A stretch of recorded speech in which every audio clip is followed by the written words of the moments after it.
ಸ್ನೇಹಿತರೆ ನಮಸ್ಕಾರ. ಸನಾತನ ಧರ್ಮ ಉವಾಚ ಯೂಟ್ಯೂಬ್ ಚಾನಲ್ಗೆ ಸುಸ್ವಾಗತ. ಈ ವಿಡಿಯೋದಲ್ಲಿ ನಾವು ತಿಳ್ಕೊಳ್ಳುವಂಥ ಒಂದು ವಿಷಯ ಏನಂದರೆ, ಈಗಿನ ಕಾಲದಲ್ಲಿ ಮನುಷ್ಯನ ಆರೋಗ್ಯ ನಾಶ ಆಗೋದಕ್ಕೆ ಕಾರಣಗಳು ಏನು, ಅದ್ರ ಬಗ್ಗೆನೇ ತಿಳ್ಕೊಳ್ಳೋಣ. ಮನುಷ್ಯನು ಹೆಚ್ಚಿಗೆ ಓದಿದಷ್ಟು ಅವನ ಜ್ಞಾನದ ಮಟ್ಟ ಅನ್ನೋದು ಹೆಚ್ಚಾಗ್ತಾ ಹೋಗುತ್ತೆ, ಅವನ ತಿಳುವಳಿಕೆ ಕೂಡ ಹೆಚ್ಚಾಗುತ್ತಾ ಹೋಗುತ್ತೆ. ಇನ್ನೂ ಏನಾದರೂ ನಾನು ತಿಳ್ಕೋಬೇಕು, ಇನ್ನೂ ಹೆಚ್ಚಿನ ಜ್ಞಾನವನ್ನು ಪಡಿಬೇಕು, ಹೊಸದಾಗಿರ್ತಕ್ಕಂಥ ಏನಾದರೂ ಸೃಷ್ಟಿ ಮಾಡಬೇಕು, ನಾನು ದೊಡ್ಡ ಮಟ್ಟದಲ್ಲಿ ಹೆಸರು ಮಾಡ್ಕೋಬೇಕು, ನಂದೊಂದು ಬ್ರ್ಯಾಂಡ್ ರೆಡಿ ಮಾಡ್ಕೋಬೇಕು ಅನ್ನೋ ಒಂದು ಆಸಕ್ತಿಯ ಹಂಬಲದಿಂದ ಹೊಸ ಪ್ರಯೋಗಗಳನ್ನು ಮಾಡಿ ಏನೇನೋ ಸೃಷ್ಟಿ ಮಾಡೋಕ್ಕೆ ಅವನ ಆಸಕ್ತಿ ತೋರಿಸ್ತಾನೆ. ಮನುಷ್ಯನು ಯಾವಾಗ ತನ್ನ ಸ್ವಂತ ಬುದ್ಧಿಯನ್ನು ಉಪಯೋಗಿಸ್ಕೊಂಡು ಏನಾದರೂ ಹೊಸದನ್ನು ಕಂಡುಹಿಡಬೇಕಂತ ಯಾವಾಗ ಆಲೋಚನೆ ಮಾಡ್ತಾನೋ ಆವಾಗ ಕಂಡುಹಿಡಿದು ಏನಾದರೂ ಸೃಷ್ಟಿ ಮಾಡಿಬಿಟ್ಟು ಅದನ್ನು ಮಾರ್ಕೆಟ್ಗೆ ತಂದು ಬಿಟ್ಬಿಡ್ತಾನೆ. ಅದನ್ನು ಜನರು ಬಳಸ್ತಾರೆ ಅಷ್ಟೇ. ಅದರಿಂದ ಮುಂದೆ ಆಗುವಂಥ ಅನಾನುಕೂಲಗಳ ಬಗ್ಗೆ ಮನುಷ್ಯ ಮರೆತೋಗ್ತಾನೆ.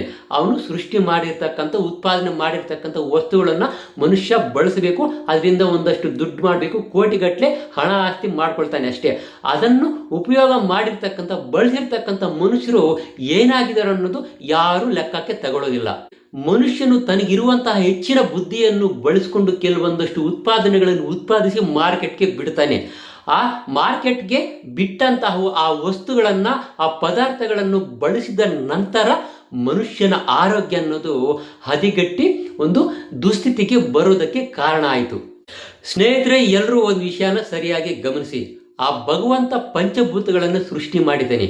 ಆ ಪಂಚಭೂತಗಳನ್ನು ಸರಿಯಾದ ರೀತಿಯಲ್ಲಿ ಬಳಸ್ಕೊಂಡ್ರೆ ನಮಗೆ ಯಾವುದೇ ರೀತಿಯ ಒಂದು ಅನಾರೋಗ್ಯದ ಪರಿಸ್ಥಿತಿ ಅನ್ನೋದು ಬರೋದಕ್ಕೆ ಕಾರಣ ಆಗೋದಿಲ್ಲ.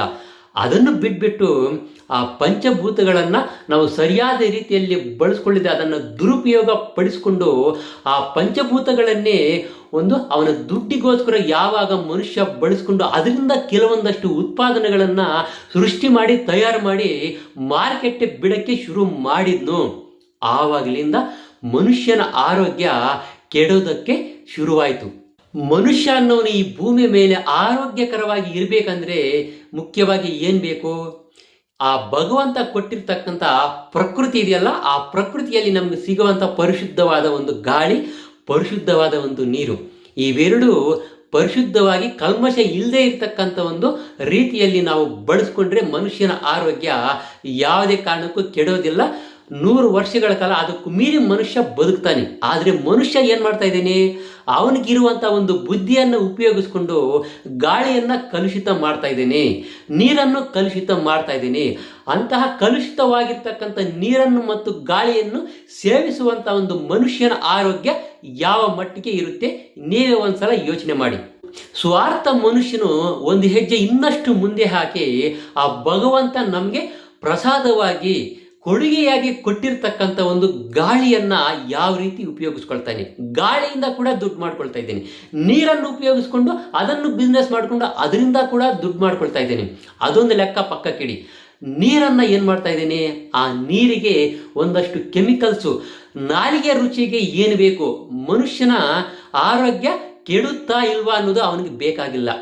ಮನುಷ್ಯನು ಒಂದು ರುಚಿಕರವಾದ ಒಂದು ತಂಪು ಪಾನೀಯಗಳನ್ನು ಸೇವಿಸಬೇಕು.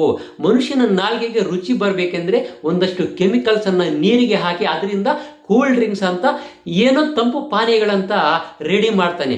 ಆ ಒಂದು ರೆಡಿ ಆಗಿರ್ತಕ್ಕಂಥ ಕಲುಷಿತ ಒಂದು ಪಾನೀಯಗಳನ್ನು ಸೇವಿಸಿದಂಥ ಮನುಷ್ಯನ ಆರೋಗ್ಯ ಏನಾಗುತ್ತೆ?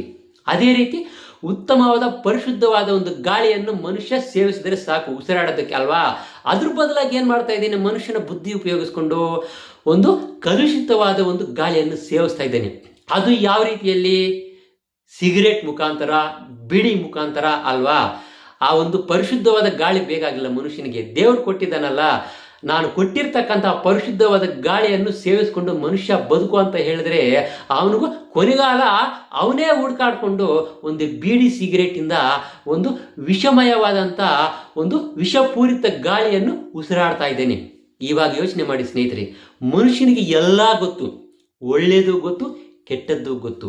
ಆದರೆ ಉತ್ತಮವಾದ ಒಂದು ಗಾಳಿಯನ್ನು ಉಸಿರಾಡೋದು ಬಿಟ್ಬಿಟ್ಟು ಅದು ಮನುಷ್ಯನಿಗೆ ಮಜಾ, ಕಿಕ್ಕು ಏರಿಸುವುದಿಲ್ಲ. ಒಂದು ಸಿಗರೇಟ್ ಮುಖಾಂತರ, ಬೀಡಿ ಮುಖಾಂತರ ನಾವು ಏನು ಸೇವಿಸ್ತೀವೋ ಆ ಒಂದು ಕಲುಷಿತವಾದ ಒಂದು ಗಾಳಿ ಅನ್ನೋದು ಅವನಿಗೆ ಒಂದು ಕಿಕ್ಕನ್ನು ತರುತ್ತೆ, ಮತ್ತೇರಿಸಿಬಿಟ್ಟು ಚಟ್ಟಕ್ಕೇರಿಸುತ್ತೆ. ಈಗ ನಾವು ಪ್ರತಿದಿನ ಏನು ಬಳಸ್ತಾ ಇದ್ದೀವಿ ಆ ವಸ್ತುಗಳೆಲ್ಲ ಎಲ್ಲಿಂದ ಬಂತು? ಆ ಭಗವಂತ ಕೊಟ್ಟಿರ್ತಕ್ಕಂಥ ಪ್ರಕೃತಿಯಲ್ಲಿ ತಾನೇ. ಪ್ಲಾಸ್ಟಿಕ್ ಆಗಿರ್ಬೋದು, ಕಬ್ಬಿಣ ಆಗಿರ್ಬೋದು, ಬಂಗಾರ ಆಗಿರ್ಬೋದು, ವಜ್ರ ಆಗಿರ್ಬೋದು, ಎಲ್ಲ ಕೂಡ ಭೂಮಿಯಿಂದ ಸಿಗುವಂಥ ಒಂದು ವಸ್ತುಗಳಿಂದ ತಯಾರಿಸಲ್ಪಟ್ಟಿರುವಂಥ ವಸ್ತುಗಳೇ. ಅದು ಡೈರೆಕ್ಟ್ ಆಗಿ ಅದೇ ರೀತಿ ಬರೋದಿಲ್ಲ. ಮನುಷ್ಯನಿಗಿರ್ತಕ್ಕಂಥ ಬುದ್ಧಿಯನ್ನು ಉಪಯೋಗಿಸ್ಕೊಂಡು ಹಲವಾರು ರೀತಿಯ ಪ್ಲಾಸ್ಟಿಕ್ ಅನ್ನು ತಯಾರು ಮಾಡ್ತಾನೆ. ಕಬ್ಬಿಣಕ್ಕೆ ಸಂಬಂಧಿಸಿದ ಎಷ್ಟೋ ವಸ್ತುಗಳನ್ನು ತಯಾರು ಮಾಡ್ತಾನೆ. ವಿದ್ಯುತ್ ಸಂಬಂಧಿಸಿದ ಎಷ್ಟೋ ವಸ್ತುಗಳನ್ನು ತಯಾರಿ ಮಾಡಿ ಮಾರ್ಕೆಟ್ಗೆ ಬಿಡ್ತಾನೆ. ಅಂತಹ ವಸ್ತುಗಳನ್ನು, ಮನುಷ್ಯ ಸೃಷ್ಟಿ ಮಾಡಿದ ವಸ್ತುಗಳನ್ನು ಬಳಕೆ ಮಾಡುವಂತಹ ನಮ್ಮ ಆರೋಗ್ಯ ಪರಿಸ್ಥಿತಿ ಯಾವ ಮಟ್ಟಿಗೆ ಬಂದು ತಲುಪಿದೆ ಅಂತ ಯೋಚನೆ ಮಾಡಿದ್ರೆ ಉತ್ತರ ನಮಗೆ ಸಿಗುತ್ತೆ. ಮನುಷ್ಯನ ಆರೋಗ್ಯ ಯಾವ ರೀತಿ ಕ್ಷೀಣಿಸುತ್ತಿದೆ ಅಂತ. ಮನುಷ್ಯನ ಬೆಳಗ್ಗೆ ಎದ್ದ ತಕ್ಷಣ ಹಲ್ಲುಜ್ಜೋದಕ್ಕೆ ಬ್ರಷ್ ಬೇಕು. ಆ ಬ್ರಷ್ ಯಾವುದರಿಂದ ತಯಾರಿಸಲ್ಪಟ್ಟಿದೆ? ಪ್ಲಾಸ್ಟಿಕ್ ಇಂದ ಅಲ್ವಾ? ಆ ಪ್ಲಾಸ್ಟಿಕ್ ಅಂದ್ರೆ ಉಷ್ಣಾಂಶ ಹೊಂದಿರತಕ್ಕಂಥ ಒಂದು ಪದಾರ್ಥ. ಆ ಉಷ್ಣಾಂಶ ಹೊಂದಿರತಕ್ಕಂಥ ಪ್ಲಾಸ್ಟಿಕ್ನಿಂದ ಮಾಡಿರೋ ಆ ಬ್ರಷ್ ಅನ್ನು ಬಳಸಿದ್ರೆ ಅದರ ಎಫೆಕ್ಟ್ ಕೂಡ ನಮ್ಮ ಆರೋಗ್ಯದ ಮೇಲೆ ಪ್ರಭಾವ ಬೀರುತ್ತೆ. ಅದೇ ರೀತಿ ಆ ಪೇಸ್ಟ್ ಒಳಗಡೆ ಏನೇನು ಹಾಕಿದ್ರು ಕೂಡ ಒಂದಷ್ಟು ಕೆಮಿಕಲ್ಸ್ ಅನ್ನೋದು, ರಾಸಾಯನಿಕ ಪದಾರ್ಥಗಳು ಸೇರ್ಪಡೆ ಆಗಿರ್ತವೆ. ಅಂತಹ ಪದಾರ್ಥಗಳನ್ನು ಬಳಸೋದ್ರಿಂದ ನಮ್ಮ ಆರೋಗ್ಯ ಕೆಡುತ್ತೆ. ನಾವು ನೀರನ್ನು ಶೇಖರಣೆ ಮಾಡಿಕೊಳ್ಳೋದಕ್ಕೆ ಕೆಲವೊಂದಷ್ಟು ಪ್ಲಾಸ್ಟಿಕ್ನಿಂದ ಮಾಡಿರ್ತಕ್ಕಂಥ ಬಿಂದಿಗೆಗಳು ಮತ್ತು ಪ್ಲಾಸ್ಟಿಕ್ ಡ್ರಮ್ಗಳನ್ನು ಇಟ್ಕೊಂಡಿರ್ತೀವಲ್ವಾ, ಅವುಗಳಲ್ಲಿ ಇರ್ತಕ್ಕಂಥ ನೀರನ್ನು ಮನುಷ್ಯ ಕುಡಿಯೋದ್ರಿಂದ ಕೂಡ ಆರೋಗ್ಯದ ಮೇಲೆ ಪ್ರಭಾವ ಬೀರುವ ಅವಕಾಶಗಳಿದ್ದಾವೆ. ಮನುಷ್ಯ ಈಗ ಏನು ಮಾಡ್ತಾ ಇದ್ದಾನೆ ಅಂದರೆ, ತನ್ನ ಸ್ವಾರ್ಥ ಬುದ್ಧಿಯನ್ನು ಉಪಯೋಗಿಸ್ಕೊಂಡು ಪ್ರಕೃತಿಯಿಂದ ಆದಷ್ಟು ದೂರ ಆಗ್ತಾ ಇದ್ದಾನೆ. ಪ್ರಕೃತಿಯಿಂದ ನಾವು ದೂರ ಆದಷ್ಟು ನಮಗೆ ಅನಾರೋಗ್ಯದ ಪರಿಸ್ಥಿತಿ ಬಂದೇ ಬರ್ತವೆ. ಪ್ರಕೃತಿಯಲ್ಲಿ ಸ್ವಾಭಾವಿಕವಾಗಿ ನಮಗೆ ಏನು ಸಿಗುತ್ತೋ ಅವುಗಳನ್ನು ಬಳಸ್ಕೊಂಡ್ರೆ ಮನುಷ್ಯನಿಗೆ ಯಾವುದೇ ರೀತಿಯಾಗಿ ಅನಾರೋಗ್ಯದ ಪರಿಸ್ಥಿತಿ ಬರೋದಕ್ಕೆ ಚಾನ್ಸೇ ಇಲ್ಲ. ಮನುಷ್ಯನೀಗ ಏನ್ ಮಾಡ್ತಾ ಇದ್ದಾನೆ ಅಂದ್ರೆ, ಭೂಮಿ ಮೇಲೆ ನಡೆಯೋದೇ ಅಪರೂಪ ಆಗ್ಬಿಟ್ಟಿದೆ. ಇದೇನು ಮನುಷ್ಯ ಭೂಮಿ ಮೇಲೆ ಅಲ್ವಾ ನಡೆಯೋದು? ಇದೇನು ವಿಚಿತ್ರ ಅನ್ಕೋಬಹುದು. ಭೂಮಿ ಮೇಲೆ ನಡೀತಾನೆ, ಆದ್ರೆ ಯಾವ ರೀತಿ ನಡೀತಾನೆ? ಮನೆಯಿಂದ ಆಫೀಸ್ಗೆ ಹೋಗ್ಬೇಕಾದ್ರೆ ಚಪ್ಪಲಿಯಲ್ಲಿ ಹೋಗ್ತಾನೆ ಅಲ್ವಾ, ಕಾಲಿಗೆ ಚಪ್ಪಲಿ ಹಾಕೊಂಡಿರ್ತಾನೆ. ಅಲ್ಲೋದ್ರೆ ಕೆಲವರು ಚಪ್ಪಲಿ ಹಾಕೊಂಡೇ ಕೆಲಸ ಮಾಡ್ತಾರೆ, ಕೆಲವರು ಶೂ ಹಾಕೊಂಡೇ ಕೆಲಸ ಮಾಡ್ತಾರೆ. ಅದು ಬಿಟ್ಬಿಟ್ರು ಕೂಡ ಆ ಆಫೀಸಲ್ಲಿ ಒಂದು ಟೈಲ್ಸ್ ಹಾಕಿರ್ತಾರೆ ಅಲ್ವಾ, ಅಲ್ಲಿ ಬರೀ ನೆಲ ಇರೋದಿಲ್ಲ, ಟೈಲ್ಸ್ ಹಾಕಿರ್ತಾರೆ, ಅದ್ರ ಮೇಲೆ ನಡೀತಾನೆ ಅಷ್ಟೇ ಅಲ್ವಾ. ಮನೆಗೆ ಬಂದ್ರು ಕೂಡ ಆ ಮನೆಯಲ್ಲಿ ಕೂಡ ಟೈಲ್ಸ್ ಹಾಕಿರ್ತಾರೆ. ಸ್ವಾಭಾವಿಕವಾಗಿರ್ತಕ್ಕಂಥ ನೆಲದ ಮೇಲೆ ಮನುಷ್ಯ ಕಾಲೇ ಇಡೋದಿಲ್ಲ. ಅಪರೂಪ ಸಾಯಂಕಾಲದ ಹೊತ್ತಲ್ಲಿ ಪಾರ್ಕ್ ಹೋಗ್ತಾರೆ ವಾಕಿಂಗ್ ಮಾಡೋದಕ್ಕೆ, ಆವಾಗಲೂ ಚಪ್ಪಲಿ ಹಾಕೊಂಡೇ ಹೋಗಿರ್ತಾರೆ, ಬರೀ ಕಾಲಲ್ಲಿ ಯಾರು ಓಡೋದಿಲ್ಲ.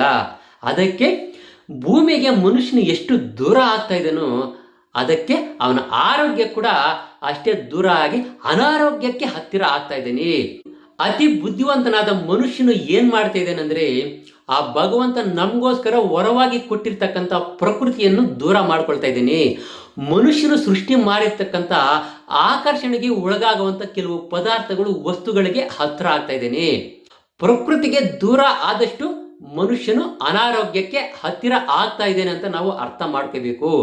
ಪ್ರತಿಯೊಂದು ಮನೆಯಲ್ಲೂ ಕೂಡ ಕುಕ್ಕರ್ ಇಲ್ಲದೆ ಇರ್ತಕ್ಕಂಥ ಮನೆಯೇ ಇರೋದಿಲ್ಲ. ಅನ್ನ ಮಾಡ್ಬೇಕಂದ್ರೆ ರೈಸ್ ಕುಕ್ಕರ್ ಬೇಕು, ಮಸಾಲೆ ರುಬ್ಕೊಳ್ಳೋದಕ್ಕೆ ಗ್ರೈಂಡರ್ ಬೇಕು, ಮಿಕ್ಸಿ ಬೇಕು, ವಾಟರ್ ಹೀಟರ್ ಬೇಕು, ಸ್ನಾನ ಮಾಡೋದಕ್ಕೆ ವಾಟರ್ ಹೀಟರು, ಗೀಸರು ಈ ತರ ಬೇಕು, ಬಟ್ಟೆ ಅರೇಂಜ್ ಮಾಡ್ಕೊಳ್ಳೋದಕ್ಕೆ ಐರನ್ ಬಾಕ್ಸ್ ಬೇಕು ಅಲ್ವಾ. ಪ್ರತಿಯೊಂದು ಎಲೆಕ್ಟ್ರಿಕಲ್ ಐಟಮ್ಸೇ. ಈ ಎಲೆಕ್ಟ್ರಿಕಲ್ ಐಟಮ್ಸ್ ಕೆಲಸ ಮಾಡ್ಬೇಕಂದ್ರೆ ಏನ್ ಬೇಕು? ವಿದ್ಯುತ್ ಶಕ್ತಿ ಬೇಕು, ಕರೆಂಟ್ ಬೇಕು ಅಲ್ವಾ. ಅಡುಗೆ ಮಾಡೋದಕ್ಕೆ ಪ್ರತಿಯೊಂದು ಮನೆಯಲ್ಲಿ ಗ್ಯಾಸ್ ಸಿಲಿಂಡರ್ ಬೇಕು. ಆ ಗ್ಯಾಸ್ನಿಂದ ತಯಾರಿಸಲ್ಪಟ್ಟಂತ ಆ ಒಂದು ಅನ್ನವನ್ನು ಒಟ್ಟಿಗೆ ಹಾಕೋದ್ರಿಂದ ಆರೋಗ್ಯ ಚೆನ್ನಾಗಿರುತ್ತಾ? ಖಂಡಿತ ಅನಾರೋಗ್ಯಕ್ಕೆ ಕಾರಣ ಆಗೇ ಆಗುತ್ತೆ. ಆ ಗ್ಯಾಸ್ ಸ್ಟವ್ ಮೇಲೆ ಕುಕ್ಕರ್ ಇಟ್ಟಿರ್ತೇವಲ್ಲ, ಸ್ಟೀಲು, ಅದೊಂದು ಕರ್ಗಿ ಕರ್ಗಿ ಕರ್ಗಿ ಕರ್ಗಿ ಆ ಅನ್ನದ ಒಳಗಡೆ ಬೆರ್ತೋಗುತ್ತೆ. ಅದನ್ನು ನಮಗೆ ಗೊತ್ತಾಗೋದಿಲ್ಲ. ಆ ಸ್ಟೀಲ್ ಏನಿದೆಯೋ ಅದು ಕರ್ಗಿ ಕರ್ಗಿ ಅನ್ನದ ಒಳಗಡೆ ಬೆರ್ತೋಗಿರ್ತೀವಿ, ಅದನ್ನು ನಾವು ದೇಹಕ್ಕೆ ಹೊಟ್ಟೆ ಒಳಗಡೆ ಹಾಕ್ತೀವಿ. ಅದರಿಂದ ಏನಾಗುತ್ತೆ? ಸ್ಲೋ ಪಾಯ್ಸನ್ ಆಗುತ್ತೆ, ವಿಷಪೂರಿತ ಆಹಾರ ಆಗುತ್ತೆ. ಆ ರೀತಿಯ ಒಂದು ಆಹಾರವನ್ನು ಸೇವಿಸೋದ್ರಿಂದ ಮನುಷ್ಯನ ಆರೋಗ್ಯ ಕೆಟ್ಟೋಗುತ್ತೆ. ಹೆಚ್ಚಿನ ಪ್ರಮಾಣದಲ್ಲಿ ಈಗ ಜನರೆಲ್ಲರೂ ಕೂಡ ನಗರಗಳಲ್ಲೇ ವಾಸವಾಗಿದ್ದಾರೆ. ಅದು ನಮ್ಮ ಬೃಹತ್ ಬೆಂಗಳೂರು ಮಹಾನಗರದಲ್ಲಿ ಹೆಚ್ಚಿನ ಪ್ರಮಾಣದಲ್ಲಿ ಇಲ್ಲೇ ಇದ್ದಾರೆ, ವಾಸವಾಗಿದ್ದಾರೆ ಎಷ್ಟೋ ವರ್ಷಗಳಿಂದ. ಆ ಎಲ್ಲ ಜನರಿಗೆ ಉಸಿರಾಡೋದಕ್ಕೆ ಒಂದು ಗಾಳಿ ಬೇಕಲ್ವಾ? ಪರಿಶುದ್ಧವಾದ ಗಾಳಿ ಎಲ್ಲಿಂದ ಬರುತ್ತೆ? ಯಾವ ರೀತಿಯ ಗಾಳಿಯನ್ನು ಮನುಷ್ಯರು ಉಸಿರಾಡ್ತಾ ಇದ್ದಾರೆ? ವಾಹನಗಳಿಂದ ಬರುತ್ತಲ್ವಾ ವಿಷಪೂರಿತ ಒಂದು ಹೊಗೆ, ವಾಯು ಮಾಲಿನ್ಯ ಆದಂಥ ಆ ಒಂದು ಗಾಳಿಯನ್ನು ಮನುಷ್ಯನು ಸೇವಿಸ್ತಾ ಇದ್ದಾನೆ. ಅದು ಎಷ್ಟರ ಮಟ್ಟಿಗೆ ಮನುಷ್ಯನಿಗೆ ಆರೋಗ್ಯಕರವಾಗಿರುತ್ತೆ ನೀವೇ ಯೋಚನೆ ಮಾಡಿ. ಮತ್ತೆ ಕುಡಿಯೋದಕ್ಕೆ ನೀರು ಬೇಕು ಅಲ್ವಾ? ಯಾವ ರೀತಿ ನೀರನ್ನು ಕುಡಿತಾ ಇದ್ದೀವಿ? ಫಿಲ್ಟರ್ ವಾಟರ್ ಅನ್ನು ಕುಡಿತಾ ಇದ್ದೀವಿ. 5 ರೂಪಾಯಿ ಕಾಯಿನ್ ಹಾಕಿದ್ರೆ 20 ಲೀಟರ್ ನೀರು ಬರುತ್ತೆ ಅಲ್ವಾ? ಫಿಲ್ಟರ್ ಆಗಿರ್ತಕ್ಕಂಥ ಒಂದು ವಾಟರು, ಬೇಸಿಕ್ ನೀರು. ಯಾವ ನೀರಿಂದ ಫಿಲ್ಟರ್ ಮಾಡಿದ್ದಾರೆ ಯಾರಿಗೂ ಗೊತ್ತಿರೋದಿಲ್ಲ. ಕಾಯಿನ್ ಹಾಕ್ತೀವಿ, 20 ಲೀಟರ್ ನೀರನ್ನು ತಗೊಂಡು ಬರ್ತೀವಿ, ಅದನ್ನು ಕುಡಿತಾ ಇದ್ದೀವಿ. ಯಾರಿಗೂ ಗೊತ್ತಿರಲ್ಲ ಅದರ ಗುಣಮಟ್ಟ ಎಷ್ಟರ ಮಟ್ಟಿಗೆ ಇರುತ್ತೆ ಅಂತ ಅಲ್ವಾ? ಈ ರೀತಿಯ ಒಂದು ವಿಷಪೂರಿತ ಒಂದು ವಾತಾವರಣದಲ್ಲಿ ಮನುಷ್ಯನು ಬದುಕ್ತಾ ಇದ್ದಾನೆ. ಮನುಷ್ಯ ಇಲ್ಲಿ ಬೆಂಗಳೂರಲ್ಲಿ ಬದುಕಬೇಕಂದ್ರೆ ದುಡ್ಡು ಬೇಕು, ಲಕ್ಷಗಟ್ಟಲೆ ಸಂಪಾದನೆ ಮಾಡಬೇಕು, ಆದರೆ ಆರೋಗ್ಯವನ್ನು ತ್ಯಾಗ ಮಾಡಬೇಕು ಅಲ್ವಾ? ದುಡ್ಡು ಬೇಕಂದ್ರೆ ಆರೋಗ್ಯವನ್ನು ತ್ಯಾಗ ಮಾಡಬೇಕು. ನಮಗೆ ಆರೋಗ್ಯ ಬೇಕಂದ್ರೆ ದುಡ್ಡನ್ನು ತ್ಯಾಗ ಮಾಡಬೇಕು. ಅಂದರೆ ಹಳ್ಳಿ ಕಡೆ ಜೀವನ ಮಾಡಬೇಕು. ಹಳ್ಳಿ ಕಡೆ ಇರ್ತಕ್ಕಂಥ ಒಂದು ಸುರಕ್ಷಿತವಾದ, ಉತ್ತಮವಾದ, ಆರೋಗ್ಯಕರವಾದ ಒಂದು ಜೀವನ ಅನ್ನೋದು ನಗರಗಳಲ್ಲಿ, ಸಿಟಿಗಳಲ್ಲಿ ಬರೋದಿಲ್ಲ. ಎಲ್ಲರೂ ಹೇಳ್ತಾರೆ ಈ ಹಾಳಾದ ಹಳ್ಳಿಯಲ್ಲಿ ಏನಿದೆ, ಹಾಳಾದ ಹಳ್ಳಿಯಲ್ಲಿ ಏನಿದೆ, ನಗರಕ್ಕೆ ಹೋದ್ರೆ ಯಾವುದೋ ಒಂದು ಕೆಲಸ ಮಾಡ್ಕೊಂಡು ಬದುಕಬಹುದು ಅಂತ ಅಲ್ವಾ? ಮನುಷ್ಯರು ಏನ್ ಮಾಡ್ತಾ ಇದ್ದಾರೆ ಅಂದ್ರೆ ಸ್ವರ್ಗವನ್ನು ಬಿಟ್ಬಿಟ್ಟು ನರಕದಲ್ಲಿ ಬಂದು ಸಿಗಾಕೊಂಡು ನರ್ಲಾಡಿ ಸಾಯ್ತಾ ಇದ್ದಾರೆ. ಈ ರೀತಿ ಎಲ್ಲ ವಿಷಪೂರಿತ ಕೂಡಿರ್ತಕ್ಕಂಥ ಈ ಒಂದು ಗಾಳಿ ಆಗಿರ್ಬೋದು, ನೀರಾಗಿರ್ಬೋದು, ಯಾವ ರೀತಿ ಆಗ್ತಾ ಇದೆ? ಇದನ್ನೆಲ್ಲ ಕೆಡಿಸ್ತಾ ಇರೋನು ಕೂಡ ಮನುಷ್ಯನೇ. ಮನುಷ್ಯ, ನೀನು ಸರಿಯಾಗಿ ಜ್ಞಾಪಕ ಇಟ್ಕೋ. ಪ್ರಕೃತಿ ಜೊತೆ ಆಟ ಆಡಬೇಡ, ಪ್ರಕೃತಿಯನ್ನು ಕಲುಷಿತ ಮಾಡಬೇಡ. ಪ್ರಕೃತಿ ಜೊತೆ ನೀನು ಆಟ ಆಡಿದ್ರೆ, ಪ್ರಕೃತಿಯನ್ನು ನೀನು ಕಲುಷಿತ ಮಾಡಿದರೆ ಬರಬಾರದ ರೋಗಗಳು ಬಂದ್ಬಿಟ್ಟು ವಾಸನೆ ಮಾಡಕ್ಕೆ ಆಗದೆ ಇರೋಷ್ಟು, ಔಷಧಿನೇ ಸಿಗದೆ ಇರೋಷ್ಟು ಒಂದು ದೊಡ್ಡ ಪ್ರಮಾಣದಲ್ಲಿ ರೋಗಗಳು ಬಂದ್ಬಿಟ್ಟು ನರ್ಲಾಡಿ ಸಾಯ್ತೀಯಾ. ಸರಿಯಾಗಿ ಜ್ಞಾಪಕ ಇಟ್ಕೋ. ಪ್ರಕೃತಿ ಜೊತೆ ಆಟ ಆಡಬೇಡ. ಆ ಭಗವಂತನು ನಮಗೆ ವರವಾಗಿ ಕೊಟ್ಟಿರೋದು, ಆ ಪ್ರಕೃತಿಯನ್ನು ಸದ್ಬಳಕೆ ಮಾಡ್ಕೋಬೇಕು. ಪ್ರಕೃತಿ ಯಾರ ಆಸ್ತಿ ಅಲ್ಲ, ನಿಮ್ಮ ಅಪ್ಪನ ಆಸ್ತಿ ಅಲ್ಲ, ನಿಮ್ಮ ತಾತನ ಆಸ್ತಿ ಅಲ್ಲ, ಭಗವಂತನ ಆಸ್ತಿ ಅದು. ಅದನ್ನು ಜೋಪಾನವಾಗಿ ನಾವು ಕಾಪಾಡಿಕೊಳ್ಬೇಕು. ಅದನ್ನು ಮಾತ್ರ ಮರಿಬೇಡ. ಈಗ ಹೇಳಿ ಸ್ನೇಹಿತರೆ, ಯಾರು ದಡ್ಡರು, ಯಾರು ಬುದ್ಧಿವಂತರು?